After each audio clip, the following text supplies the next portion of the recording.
how would you briefly describe a recon Marine? Like what's the biggest difference? So there's in the Marine Corps, there's recon and force recon. They're in the same unit. Recon Marine is the entry level, like reconnaissance man who would be about 75% of that unit. The 25% would be there'd be an Alpha Company, Bravo Company, Charlie Company would be your recon Marines. And the Force Recon Company would be the 25% of the guys that have been there around a while, probably established themselves more, and then we'd receive a little bit more training, get a little bit more focused missions. Overall, what the recon mission is for the Marine Corps, it's a special operations mission, but it doesn't fall under Special Operations Command by decision of the Marine Corps. So for years, before the Wars on Terror, the Marine Corps was the only branch of service in the United States not to participate in Special Operations Command. They didn't want to. They're like, every Marine Special, we don't want to participate. And they wanted to be able to own the recon asset and not have to share it with the DOD. And so around 2001, that was forced on the Marine Corps to do that. They still chose not to give up recon and stood up another unit called MARSOC, Marine Special Operations Command. That's the Marine Corps' contribution to SOCOM. But the Marine Corps chose to keep recon and force recon assets internal to the Marine Corps. So that's what makes it a little bit special, a little bit different to than the other special operations units, is because it specifically is dedicated to support the Marine Corps. Now, Force Recon will participate in task force that'll be part of JSOC or SOCOM, and I actually individually got to participate in a JSOC task force. But overall, that unit is specifically allocated for the use of the Marine Corps, typically at a division level. So, for example, a 1st Marine Division, which is pretty much a large part of the Marine Corps, was out in a combat zone, then the division commander would have that asset and wouldn't have to share it with anyone. So he could use that recon unit to go be the forward eyes and ears of the Marine Corps to gather intelligence on the battlefield. That's what's called the FEBA, the forward edge of the battle area. And so if you think of like a movement, if you kind of imagine looking at a map and you've seen this wave of military forces moving forward, and you would have this forward edge that would be moving forward into the battlefield. That forward edge of the battle area, conventional forces don't go past that. That's what creates that forward edge. So that recon unit would go out ahead of that FEBA for days, weeks, months at a time to gather intelligence, so to pass back to the commander, so the commander can make the decisions he needs to make on where to go, how to go, what enemy troops are there. We're going to be going through this area. Is there rivers there? How do we cross these rivers? Is there obstacles there? Are there routes there? What are the route reports that we need? Where do we land helicopters? Like, is there obstacles on the on the helicopter landing zones? If you're landing on a beach, if a Marine Corps division is landing on a beach, in that battle, those LCUs are going to come forward off the carriers and to launch Marines on the beach. Somebody has to go there before them and swim in and do all the confirmatory beach reports to know, like, what's the beach landing going to be like? Are there obstacles? Are there mines? Are there soldiers on the beach?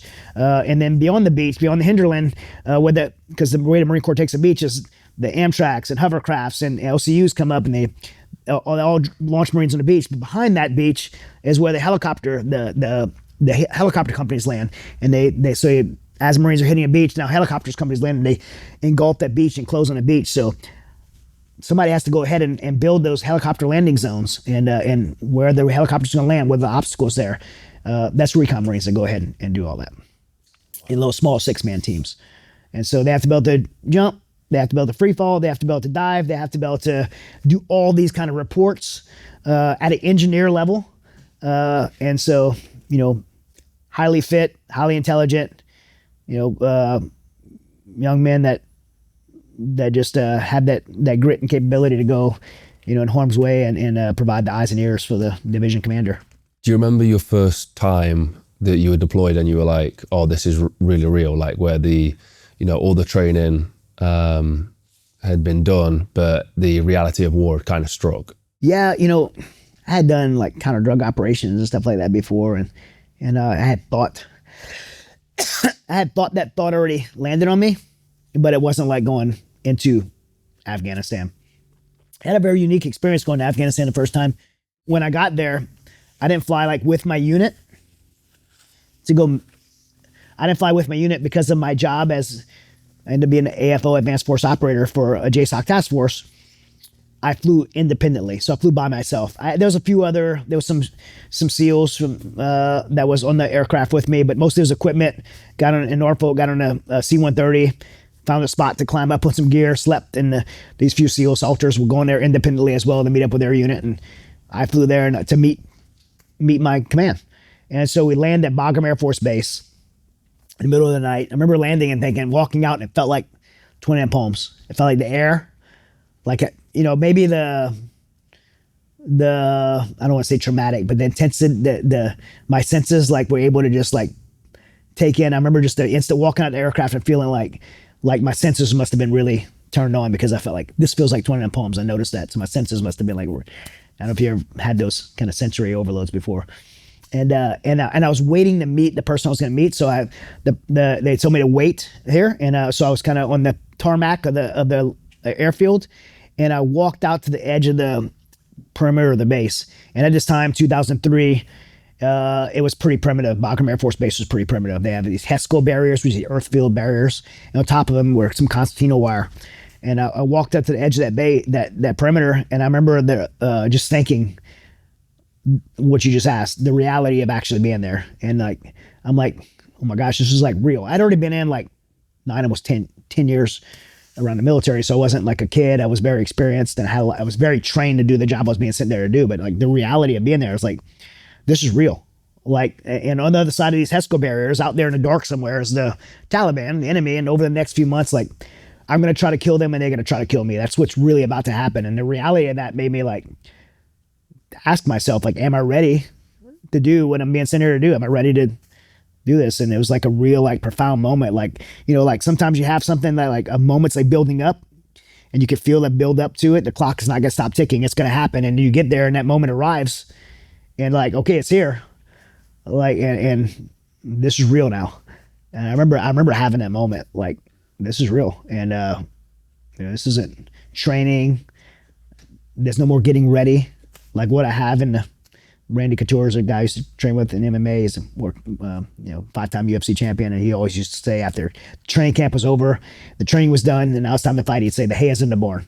Like, it's already, like, there's nothing else we're going to do. Like, everything's done. Like, now you just have to do what you went there to do.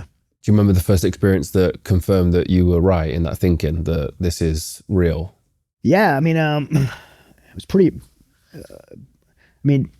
Kabul, where I first lived when I went to Afghanistan, I'd never lived on a base. A day deployments, and I probably spent 2 weeks on a base. Like right away, like seeing the ISAF, nothing that we were involved in, but just because you, like the first moment, like seeing ISAF, International Security Assistance Force, which is all the international community participated in this kind of security force in Afghanistan, and the Taliban getting a fight right in front of us in Kabul. And I'm like, this is like kinetic war, like happening right in front of me. And I'm just a bystander in it. But like, I'm in a war zone. Like, this is for real. And they were, shooting RPGs and rockets, and the guy on top of a ISAF mechanized vehicle firing a 25 millimeter cannon off right in front of civilians and stuff like that. I'm like, I'd never seen anything like that before. I'm like, this is for real. With your experience, what do you think the reality was for people who, or for those younger guys who this is their, first deployment ever, first experience? Oh man, I've thought about that a lot. Like, and I've always, honestly, like, it's always made me, because I went in during a peacetime, and I'm thankful for that, because it gave me the opportunity to have a lot of training experience built up before I got to go. But a lot of, when 9/11 happened in America, and those Twin Towers fell, I was a sergeant at 3rd Force Recon in the reserves, but I was a team leader there. And when I watched those planes hit those World Trade Center buildings, I'm like, I was sitting on the couch watching those planes hit, and I'm thinking, my life's never going to be the same. Like, I knew at that moment, like, because of my job, like, the world just changed. Like, my life is never going to be the same. Like, the first plane hit, and I'm like, what just happened? Like, somebody accidentally drove a plane in a building. The second plane hit, and I'm like, this is an attack, and we're going to make this right. Like, and when I showed up in my unit, but like, there was a wave across like every street. America's super divided right now, and it was back then. But like every street, you drove down the street in America, and all you see was American flags. Like America was united. It was very patriotic, and everyone was like, the recruiting officers were flooded. And these young men and women, their response to it as young patriots that love our country was like, we want to go make this right. We want to go. And it was, and so all these young men and women joined at 9/11. And then when I got there in 2003, there were still kids going into Afghanistan to rectify what they believed, to be attack on our country. And some of them were just kids. And, their youth, they gave up their youth to go there, their innocence to go there. And I just could not imagine being a 18-year-old kid still trying to understand life and seeing the type of things they've seen in Afghanistan, seeing their buddies shot, burned to death, trapped in vehicles, burned, blown up in front of them, carrying their buddies off, dead bodies off battlefields, watching their friends bleed out and die while they're trying to treat them and die in their hands. Like, I just can't imagine, being an 18, 19-year-old kid and enduring that.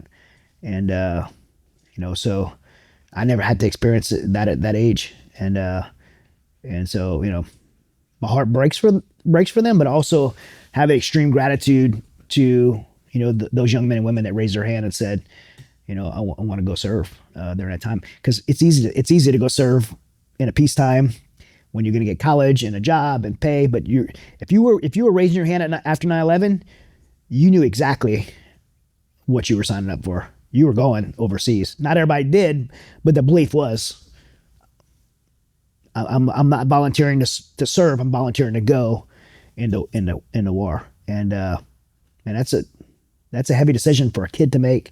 And so many of them did. And they went there and seen that and endured that. That's part of my commitment to what I do today at Mighty Oaks, and making sure that those who made that commitment get cared for in the back end, even if our government's not going to do it right. Yeah, I was going to talk about Mighty Oaks towards the end, but just because you brought it up, where was Mighty Oaks born from, and what's the sort of services that you guys provide? Well, it was born out of my own recovery. I mean, after I know we'll probably trace back and go there, but after my 8 deployments and coming home, dealing with anxiety, depression, diagnosed with PTSD, almost losing my family, a suicide attempt, and almost becoming another veteran suicide statistic, my own recovery led to me being on the other side of all that stuff and realizing I wasn't the only one. Like, other people were dealing with the same things I dealt with, but I had found the solution to that. My solution was, I had tried counseling, I tried medication, I tried all these things that nothing had worked for me. But when I found the restoration of my faith and ended up becoming a Christian and being discipled through biblical living and finding that I was able to make better choices in response to what had happened to me, I just felt like a deep burden in my heart to pay that lesson forward to others who was willing to hear. And that is how Mighty Oaks was founded. It wasn't like a big grand scheme to start a nonprofit. It was just like, I had a deep desire to pay it forward. It was like if I was dying of cancer and somebody gave me the cure, like, I couldn't keep that to myself. I had to share it. And so I just felt like burdened to share it.